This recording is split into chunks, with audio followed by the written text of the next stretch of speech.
এবার আমরা চলে যাব আমাদের ওমেইলে। প্রথমেই দেখব যে ওমেইলের আসলে কি ফিচার্স রয়েছে। ওমেইলের মেইন ফিচার ৪ টা। এক হচ্ছে মেইল বক্স, ২ নাম্বার ক্যালেন্ডার, ৩ নাম্বারে কনট্যাক্টস এবং সেটিংস। এই ৪ টা হচ্ছে মেইন ফিচার্স ওমেইলের। তো প্রথম ফিচার্স হচ্ছে মেইল বক্স। মেইল বক্সের মধ্যে সাব অপশন যেগুলো আছে, এক হচ্ছে নিউ মেইল, যার মাধ্যমে আমরা ইমেইল ক্রিয়েট করতে পারি। ইনবক্সে আমরা যে মেইলগুলো আসে এই মেইলে সেগুলো আমরা দেখতে পারি। প্রায়োরিটিতে আমরা ইনবক্স থেকে প্রায়োরিটি ভিত্তিতে আমরা এখানে একটু আলাদা করতে পারি মেইলগুলোকে। ড্রাফট হচ্ছে আমরা কোনো মেইল পাঠানোর আগে সেটা সেভ করে রাখতে পারি। সেন্ড মেইলগুলো আমরা সেন্ড আইটেমের মধ্যে দেখতে পারি। আর আউটবক্স হচ্ছে আমরা যখন কোনো মেইল সেন্ড করি সেটা যদি রিসিভারের কাছে না পৌঁছায় তাহলে বা সে যদি অফলাইনে থাকে সেক্ষেত্রে আউটবক্সের মধ্যে আমরা সেটা দেখতে পাবো। শিডিউল মেইল হচ্ছে নির্দিষ্ট সময় দিয়ে মেইল আমরা রেডি করে রাখতে পারবো এবং জাস্ট ওই সময়ে মেইলটা সেন্ড হবে। ডিলিট আছে, ক্রিয়েট ফোল্ডার আছে। তো আমরা একটু দেখি যে একটা মেইল কিভাবে ক্রিয়েট করতে হয়। নিউ মেইলে ক্লিক করার পরে এখানে দেখুন যে উপরে সাবজেক্ট লেখার একটা জায়গা আছে। সাবজেক্ট দিলাম যে কংগ্রাচুলেশনস। আর মেইলে পাঠাচ্ছি, ইমেইল অ্যাড্রেস দিতে হবে এখানে। ইমেইল অ্যাড্রেস দিলাম, এই একটা ইমেইল অ্যাড্রেস দিলাম। এটা হচ্ছে জিমেইলের। আমরা এখানে একটা ওমেইল অ্যাড্রেস দেব। একটা ওমেইল অ্যাড্রেস দিলাম। তো এরপরে দেখেন পাশে ২টা অপশন আছে, কার্বন কপি। অর্থাৎ আমরা অন্যান্য অনেকের কাছে মেইলটা যখন সেন্ড করব তাদের ইমেইল অ্যাড্রেসগুলো এই সিসিতে লিখব। এবার আরেকটা অপশন দেখেন বিসিসি আছে, এটা হচ্ছে ব্লাইন্ড কার্বন কপি। সিসি এবং বিসিসির মধ্যে পার্থক্য কি? সিসি হচ্ছে যাদের কাছে আমি মেইলগুলো কার্বন কপি পাঠাচ্ছি, অর্থাৎ এই মেইলটা কার কার কাছে যাচ্ছে সব মেইলগুলোই কিন্তু সিসিতে যারা থাকবে তারা দেখতে পাবে, বাট বিসিসিতে যারা থাকবে তারা কিন্তু সব মেইল বা কার কাছে এই মেইলটা দেওয়া হলো তারা কিন্তু দেখতে পারবে না। এটা হচ্ছে ব্লাইন্ড কার্বন কপি। তো আমরা ঠিকানাগুলো বা অ্যাড্রেসগুলো লিখলাম, কম্পোজ করলাম। এরপরে দেখেন যে এখানে অনেকগুলো অপশন আছে। তার ডান পাশে এই যে স্পিচ টু টেক্সট, এখানে আমরা ক্লিক করলে এখানে আমরা যা লিখব মোহাম্মদ মনিরুল ইসলাম। এই যে আমি বললাম এটা লেখা হয়ে গেল নিচে দেখেন। এটা স্পিচ টু টেক্সট।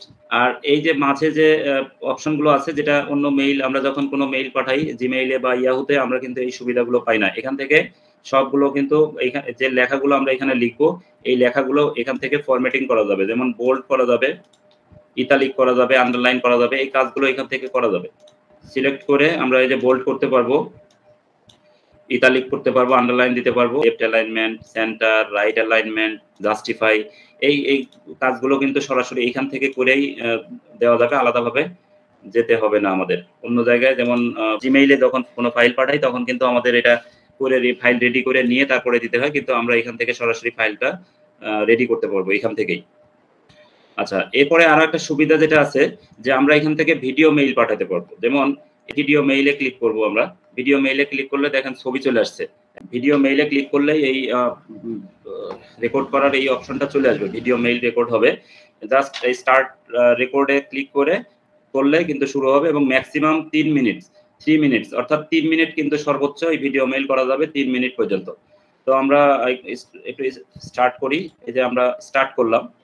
স্টার্ট করে আমরা হয়তো আমাদের যে কথাগুলো সেই কথাগুলো বলবো, যেমন যে hour next event will be held on 19th May 2024 at 7 p.m. Venue Nanking Chinese Restaurant, Rajshahi. You will attend the event a success.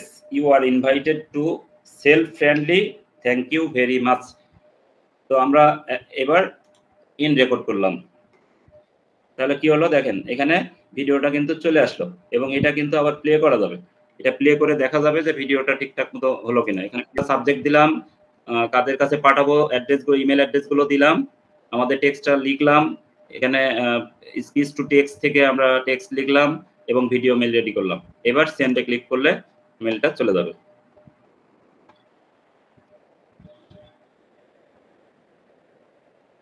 Email send successfully. তো এইভাবে একটা মেইল এখান থেকে নিউ মেইলের মাধ্যমে একটা মেইল পাঠানো যায়। এবং সেটা জিমেইল এবং ওমেইল সবগুলোতেই কিন্তু বা ইয়াহু যেকোনো মেইলেই আমরা যেকোনো ইমেল অ্যাড্রেসেই আমরা এখান থেকে মেইল করতে পারি। এবারে আসি ইনবক্সে। ইনবক্সে যে মেইলগুলো আসছে এগুলো আমরা দেখতে পারি। আর এখান থেকে এই যে প্রায়োরিটি যেমন এই যেগুলোতে এই যে ক্লিক করা আছে, যেমন ইনবক্স থেকে দেখেন যে এই যে একটা চিহ্ন আছে, এইটাতে আমরা ক্লিক করলে প্রায়োরিটিতে চলে যাবে। অর্থাৎ এই প্রায়োরিটি যে ফোল্ডার আছে বা প্রায়োরিটি অপশনের মধ্যে এইগুলো জমা হবে। যেগুলো আমাদের খুব গুরুত্বপূর্ণ বা আলাদা করা দরকার, প্রায়োরিটি দেওয়া দরকার, সেগুলো আমরা এখান থেকে ক্লিক করার মাধ্যমে প্রায়োরিটিতে নিয়ে যেতে পারবো।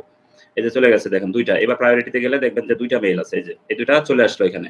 এবার ড্রাফটে যেগুলো সেভ করে রাখবো আমরা, এটা করলাম না, জাস্ট এটা জানি আমরা। সেন্ডে যেগুলো মেইল আছে সেগুলো তো আমরা দেখতে পাবো এখান থেকে। দেখেন যে ৩টা মেইল সেন্ড করা হয়, সেগুলো এখানে থেকে গেছে।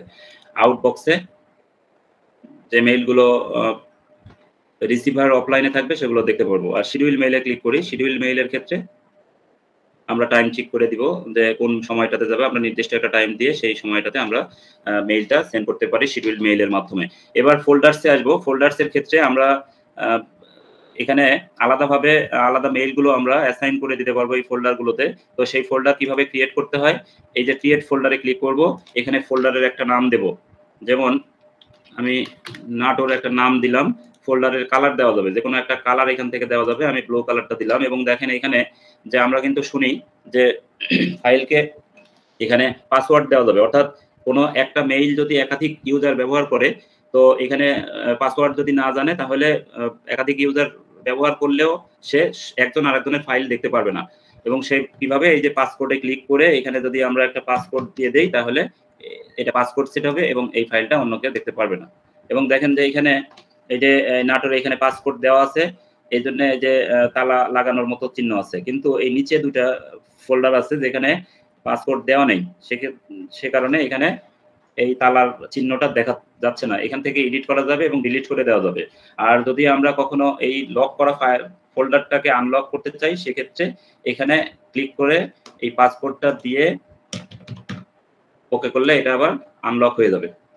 দেখেন আনলক হয়ে গেছে। দেখেন এই নাটোর নামে যে ফোল্ডারটা ক্রিয়েট করলাম, লক করলাম এবং এটা আনলক করলাম। তাহলে কিভাবে একটা ফোল্ডার ক্রিয়েট করতে হয়, কিভাবে লক করতে হয় এবং সেটা লক করতে হয়, এটা আমরা জানলাম। এবারে চলে যাব আমরা ক্যালেন্ডারে। ক্যালেন্ডার অপশনের মধ্যে আমরা এখানে যে ইভেন্টগুলো ক্রিয়েট করি সেই ইভেন্টগুলো এখান থেকে দেখা যাবে। যেমন এই মাসে যে ইভেন্টগুলো আমাদের ক্রিয়েট করা হয় এই আইডি থেকে, দেখেন যে এইখানে এই যে ওপেন বিডি আইটি ট্রেনিং, এখানে আরেকটা ওপেন বিডি আইটি ট্রেনিং। তো এগুলো এখান থেকে কিন্তু দেখা যায় এবং অন্যান্য প্রোডাক্ট, অন্যান্য সফটওয়্যারে যেমন এখানে ওমেইল, ওনেট, ও কানেক্ট, এই ও কানেক্টের মূলত আমাদের ইয়েগুলো, এই ইভেন্টগুলো বা ট্রেনিংগুলো ক্রিয়েট করা ছিল কিন্তু ও কানেক্টে ক্রিয়েট করা ছিল। বাট আমরা এখন আসি ওমেইলের ক্যালেন্ডারের মাধ্যমে কিন্তু আমাদের এই অপশনটা দেখায়, বা এই যে ইভেন্টগুলো ক্রিয়েট করা ছিল, মিটিংগুলো ক্রিয়েট করা ছিল, এই মিটিংগুলো আমরা এই ক্যালেন্ডারের মাধ্যমে দেখতে পারি। এমনকি এখন এইখানে ক্লিক করলে আমাকে ওই ও কানেক্টে নিয়ে যাবে। মানে এই লিঙ্কে ক্লিক করে চলে যাওয়া যাবে, বা ওনেটের যদি এরকম কোনো ইভেন্ট থাকতো ওনেটে নিয়ে যেত। এইভাবে এখান থেকে যাওয়া যাবে। এই হচ্ছে ক্যালেন্ডারের কাজ। এখান থেকে ক্যান্সেল করা যাবে, এখান থেকে কমপ্লিটেড যে ইভেন্টগুলো সেটা দেখা যাবে। যে কমপ্লিটেড যে ইভেন্টগুলো আছে ও কানেক্টে, সেই ইভেন্টগুলো কিন্তু এখানে যাবে। আমরা কিন্তু উল্লেখ্য যে আমরা ওমেইলের অপশন দেখছি। ওমেইলের একটা অপশন হচ্ছে ক্যালেন্ডার। সেই ওমেইল থেকে কিন্তু আমরা এই ও কানেক্টের এই মিটিং এর ডেট সহ কয় তারিখে কি শিরোনামে ছিল সেগুলো আমরা এখানে দেখতে পারবো। অর্থাৎ এটা হচ্ছে ক্যালেন্ডারের একটা বড় সুবিধা। মানে বিভিন্ন প্রোডাক্টের মধ্যে একটা সংযোগ স্থাপন করে। অনেকেই নতুন আসছেন, রিফাত ভাইও আসছেন, সকলকে আমি অসংখ্য ধন্যবাদ জানাচ্ছি।